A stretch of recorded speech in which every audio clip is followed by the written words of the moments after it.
할렐루야. 1월 30일 토요일 아침입니다. 오늘 하루도 마태복음 묵상을 통해서 예수님의 제자로 닮아갈 수 있는 은혜가 우리 모두에게 있길 축복합니다. 오늘 다 함께 나눌 말씀은 마태복음 8장 14절에서 22절까지의 말씀입니다. 마태복음 8장 14절에서 22절까지의 말씀 다 함께 읽어보겠습니다. 예수께서 베드로의 집에 들어가사 그의 장모가 열병으로 앓아 누운 것을 보시고 그의 손을 만지시니 열병이 떠나가고 여인이 일어나서 예수께 수종들더라. 저물매 사람들이 귀신 들린 자를 많이 데리고 예수께 오거늘 예수께서 말씀으로 귀신들을 쫓아내시고 병든 자들을 다 고치시니 이는 선지자 이사야를 통하여 하신 말씀에 우리의 연약한 것을 친히 담당하시고 병을 짊어지셨도다 함을 이루려 하심이더라. 예수께서 무리가 자기를 에워싸는 것을 보시고 건너편으로 가기를 명하시니라.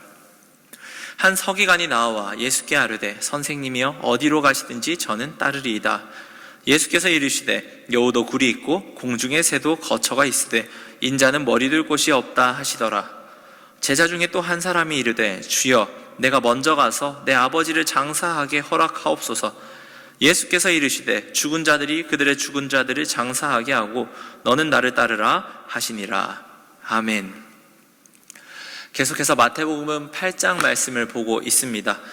예수님께서 산상수훈을 마치고 내려오신 후에 예수님께서는 많은 병자들을 치료하십니다. 특별히 어제 본문에는 나병 환자와 중풍병에 걸렸던 백부장의 하인을 고치시는 예수님의 모습을 볼 수 있었습니다.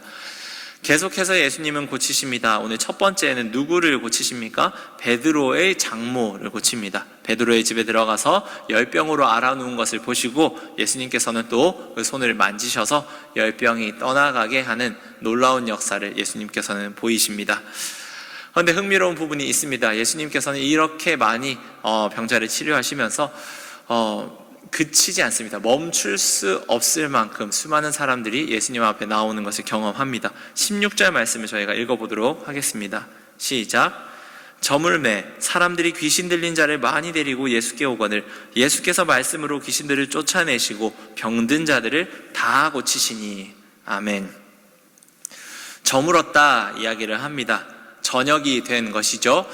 저희들은 흔히 일과가 있습니다. 현대사회를 살아가는 대부분의 일하시는 분들은 다 자신만의 일과가 있습니다. 그래서 보통은 저희가 일하는 시간이 정해져 있죠. 9시부터 5시, 6시 혹은 10시부터 몇 시까지 어떻게든 자신의 일과가 있습니다. 그리고 일과 시간이 끝나면 누구든 터치하지 않는 것이 이제 어떻게 보면 자연스러운 서로 간의 예의라고 할 수도 있죠.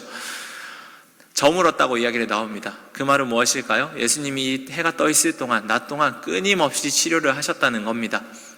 저물었는데 어떻습니까? 당연히 쉬고 싶었겠죠. 제자들도 마찬가지죠. 옆에 있던 제자들도 우리가 보통 일할 때만 해도 이제 낮에는 일하고 밤에는 쉬었는데 그럼 이제 좀 쉴 때가 되었나 생각을 하는데 어떤 사람들이 옵니까? 귀신 들린 자들이 많이 왔다고 합니다. 이제 끝났나 제자들은 생각할 무렵쯤 어떻습니까? 많은 사람들, 귀신 들린 사람들이 예수님 앞에 왔더라 이야기를 합니다. 이 이야기는 무엇을 말해줄까요? 낮에 올 수 있었던 사람이 있었던 반면 밤이 되어야 예수님 앞에 찾아올 수 있었던 사람 또한 있었던 것 같습니다. 여러 가지 이유가 있었을 수 있겠죠. 사람들의 주변에 이제 피해를 주니까 그런 것도 있고 부끄러워서 그런 것도 있고 여러 가지 이유들이 복합적으로 섞여 있었을 겁니다. 이 밤의 시간이 되니까 예수님 앞에 또 수많은 사람들이 나왔습니다. 낮의 시간에만 일했다면 전혀 볼 수 없었던 사람, 낮에만 돌아다니고 낮에만 예수님께서 하시는 일을 했다면 커버하지 못했을, 품지 못했을 사람들, 수많은 사람들, 어떻게 보면 더 예수님이 필요했던 사람이라고 할 수 있었습니다. 어떻게 저녁이 되자마자 이렇게 많은 사람들이 올 수 있었을까 우리는 생각해 봐야 합니다. 낮 동안에 어떻게 됐을까요? 예수님께서 이런 일들을 행하셨다는 걸 다 알고 이미 소문이 퍼지고 이 사람들을 어떻게 했을까? 계속 준비하고 있었을 겁니다. 날이 저물기만 하면은 우린 예수님께 나아가야지. 근데 그랬던 사람들이 정말 많이 있었다는 것이죠. 정말 많은 사람들이 저녁만 찾아오면 밤만 되면 보통 사람들이 돌아갈 때만 되면 그때가 되면 난 예수님 찾아가야지. 예수님 피곤하실 테고 분명히 제자들도 피곤할 테고 상황이 있겠지만 그럼에도 불구하고 그 무릅쓰고 부끄러움을 무릅쓰고라도 내가 예수님을 찾아가 봐야겠다 생각한 사람, 그런 사람이 한두 명이 아니라 수도 없이 수많은 사람이 있었다는 겁니다. 그 사람들이 예수님 앞에 나아왔습니다. 예수님께서는 이들을 고치십니다. 말씀으로 귀신을 쫓아내십니다. 그런데 저는 이 구절 중에 한 단어만 골라라 만약에 얘기를 한다면, 저는 오늘 말씀을 묵상하면 딱 들어온 한 단어가 있습니다. 그것은 무엇이냐면 다라는 단어입니다. 다. 병든 자들을 다 고치셨다, 모두 고치셨다 라고 하는 것이 참 마음에 들어오더라고요. 예수님께서는 누구든지 자신 앞에 나오는 사람들을 다 고치셨습니다. 못 고치시는 병이 없었고, 낮보다 오히려 많은 사람들이 와서 더욱더 피곤하고, 인간의 몸을 입으신 예수님이 얼마나 피곤했겠습니까? 모두가 마찬가지죠. 주변에 있던 사람들 다였습니다. 그런데 예수님께서는 한 사람도 빠지지 않고 모두 다 고치셨다는 그 말씀이 저에게 참 위로가 되더라고요. 밤이 아니면 만날 수 없었던 사람들, 이런 사람들이 우리 인생에도 얼마나 많이 있겠습니까? 저도 동일하게 일과를 따라 사는 사람입니다. 아무리 저녁들도 이제 청년들과 시간도 많이 보내고 노력을 하지만, 그래도 보통은 저의 일과 시간이 있거든요. 제 루틴에 맞게 많은 사람들을 만나려고 하지만, 그럼에도 불구하고 어떤 사람이 있을 수 있다는 겁니까? 우리의 삶에는 이렇게 빠져있는 사람이 있을 수 있다는 겁니다. 낮에만 예수님을 보러 오는 사람은 이 귀신 들린 사람들이 있는 것을 잘 알지 못했을 겁니다. 하지만 예수님의 눈에는, 예수님의 마음에는 이 모든 사람이 보였다는 것이죠. 낮에 오는 사람뿐만이 아니라 밤이 오길 기다렸다가 찾아오는 이 모든 사람들까지 예수님은 품으시는 분이었고, 한 사람도 빠짐없이 이들의 마음의 아픔을 아시고 이들의 문제를 아시고 치료하시는 분, 그분이 바로 예수님입니다. 우리가 부족한 건 너무나 많지만 이 예수님의 마음을 닮아갈 수 있는 은혜가 있길 진심으로 축복합니다. 항상 우리는 기억해야 합니다. 내 일상에서, 나의 루틴 안에서 수많은 사람들을 만나는 것, 최대한 많은 사람들을 돌아보고 이들의 관심을 가지는 것 중요합니다. 이제 그것들이 된다면, 그것들을 충분히 하실 수 있다면, 그럼 우리의 눈은 이제 어디로 돌려야 할까요? 내가 살고 있는 일상 밖에도 예수님을 필요로 하는 수많은 사람이 있을 수 있다는 것, 분명히 있다는 것을 우리는 알고 그들의 삶을 돌아볼 수 있는 은혜가 있어야 합니다. 분명히 예수님 피곤했을 거고, 예수님의 삶에 육체의 한계도 있었지만 예수님은 그것들을 넘어서 사는 삶이 어떤 것인가 분명히 보여주시거든요.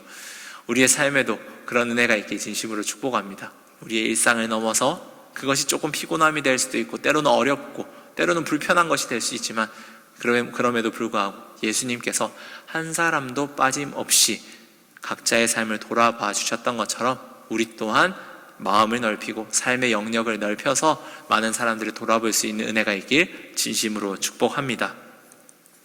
계속해서 말씀을 읽어보겠습니다. 18절 말씀을 읽어보도록 하겠습니다. 시작. 예수께서 무리가 자기를 애워싸는 것을 보시고 건너편으로 가기를 명하시니라. 아멘. 당연히 이렇게 놀라운 일들을 행하는데 어떻게 무리가 가만히 있을 수 있겠습니까? 예수님을 따르는 사람들이 기하급수적으로 늘어납니다. 예수님께 기대한 것들이 많을 수도 있겠죠. 예수님이 이런 것들을 고치셨는데, 어떤 분이실까? 저분을 정말 따라가 봐야겠다. 저분을 따라가면 정말 무엇을 우리가 누릴 수 있을까? 여러 가지 질문들이 있었고, 각자의 기대감을 가지고 예수님을 따라가길 원했겠죠. 그 가운데 실제로 예수님을 따르길 원하는 사람들이 나타납니다. 19절, 20절 말씀 읽어보겠습니다. 한 서기관이 나와 예수께 아뢰되, 선생님이여, 어디로 가시든지 저는 따르리이다. 예수께서 이르시되, 여우도 굴이 있고 공중의 새도 거처가 있으되 인자는 머리 둘 곳이 없다 하시더라.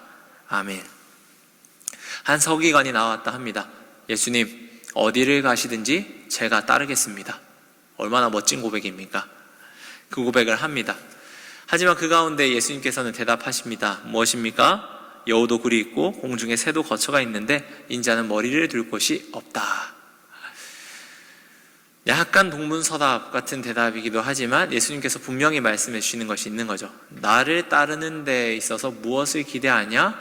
일단 나를 따르는 것에 있어서는 나는 머리 둘 곳이 없는 그런 삶을 살아가는 것이 나의 삶이다. 예수님은 확실하게 이야기하는 것이죠.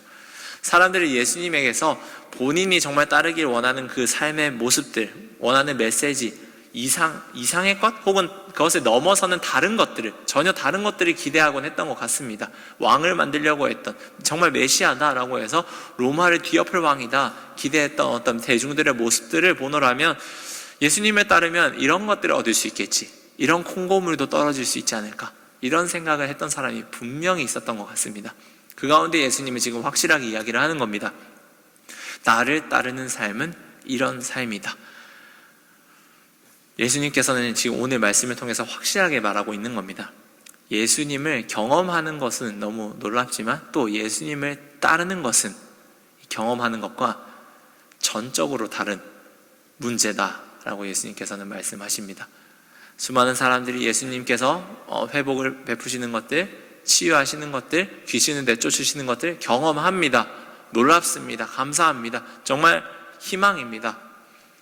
그런데 예수님을 따르는 것은 또 그것을 넘어서야 하는 새로운 문제인 것을 예수님께서는 분명히 알려주십니다. 나를 단순히 그냥 팬으로서 따라오는 것과 제자로서 나를 따르는 것은 천지 차이의 삶이 될 수 있다. 예수님을 알려주십니다. 우리는 항상 이 사이에 서 있는 것 같습니다. 예수님의 따르면서 누릴 수 있는 좋은 경험들을 이렇게 누리는 것, 그것으로 즐거워하는 것, 그런 영역들 우리가 참 많이 누렸죠. 그런데 예수님께서는 제자가 되기 원하는 자들에게는 따르라고 하십니다. 그런데 그 따르는 것은 머리 둘 곳이 없는 예수 그리스도의 삶을 본받아 가는 것이죠.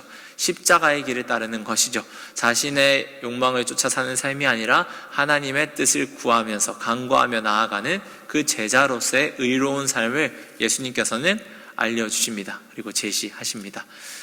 우리는 항상 이 둘 사이에서 줄타기를 하고 있는 것 같습니다. 저도 마찬가지입니다. 예수님을 누리는 건 참 좋은데 제자로서 따라가는 것은 참 때로는 띠껍다고도 하죠. 참 가기가 쉽지 않은 것이 우리의 마음입니다.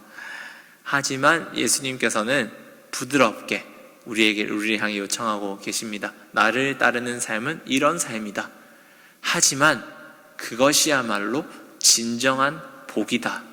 그것이야말로 우리가 진정으로 걸어가야 할 아름다운 길이다. 예수님께서는 말씀하십니다. 이 둘 사이에서 예수님께서 자신을 따르는 것을 보여주신, 나를 따르는 것은 이런 것이다 라고 알려주신 그 예수님의 마음을 기억하고 따라갈 수 있는 은혜가 우리 모두에게 있길 원합니다. 우리는 때로는 그 따르는 것을 잊어버리고 살고 싶은 욕망이 있습니다. 얼마나 그냥 즐기고 싶습니까? 회복, 기쁨, 즐거움, 이것들만을 보고 살아가고 싶은 유혹이 있습니다. 예수님을 따르는 제자로서의 삶을 내려놓고 싶은 것이죠. 하지만 예수님께서는 요청하시는 겁니다. 제자가 되어야 한다. 이것을 누렸다면 다음 되어야 할 것은 우리는 제자가 되어야 하는 것이다. 끊임없이 요청하십니다. 오랜 세월이 걸리는 거 압니다. 제자들의 삶도 그랬습니다. 지금 우리도 항상 이 중간에서 줄타기를 하고 있는 것이죠. 하지만 오늘 말씀을 읽으면서 다시금 결단하면 좋겠습니다. 예수님을 따라가 봐야겠다. 머리 둘 곳이 없는 예수님, 십자가의 길을 묵묵하게 걸어가신 그 예수님, 그 길을 나도 한번 따라가 봐야겠다.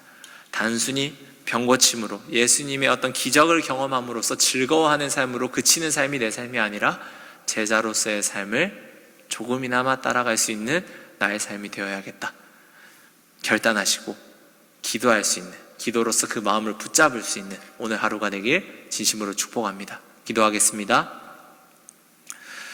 주님의 마음에는 수많은 사람들이 있었습니다. 낮에 예수님을 찾아오는 사람뿐만이 아니라 낮에 찾아올 수 없었던 사람까지도 품으시는 그 예수님, 한 사람도 빠짐없이 고쳐주시는 예수님의 모습을 보았습니다. 주님, 우리의 삶은 어떤가 돌아봅니다. 참 우리의 일상 속에서, 나의 루틴 속에서 만나는 사람들이 이 세상의 전부라고 생각하고 우리는 살아가진 않나 돌아봅니다. 우리의 삶의 영역에서 돌아보지 못했던 사람들이 있었다면, 나의 삶의 영역 바깥에 있었던 사람들에 대해서 돌아볼 수 있는 은혜가 있게 해주시고 그들의 삶을 향해 나아가고 그들의 삶을 향해 관심을 가질 수 있는 우리가 되게 하여 주옵소서. 뿐만이 아니었습니다. 예수님은 그 치료를 하시고 예수님의 아름다움을 경험하는 것에 이어서 자신을 따르는 삶이 어떠한 삶인지 예수님께서는 알려주셨습니다. 꽃길만 걷는 것이 아니었습니다. 오히려 십자가의 길이었습니다. 하지만 그 길을 제시하시면서 예수님은 이것이 진정으로 복된 길이며 아름다운 길임을 예수님의 삶을 통해서 보여주셨습니다. 주님, 우리가 끊임없이 줄타기를 하고 있습니다. 예수님을 단순히 경험하고 즐기는 삶으로 그칠 것이냐, 예수님의 제자로서의 삶을 살아갈 것이냐, 우리는 끊임없이 고민합니다. 그 가운데 오늘 보이셨던 그 예수님의 말씀을 기억하며 제자로서 우리가 다시 한번 삶을 살아봐야겠다 결단하고 그 십자가의 길을 따라갈 수 있는 은혜가 우리 모두에게 있게 하여 주옵소서. 이 모든 말씀 예수님의 이름으로 기도드립니다. 아멘.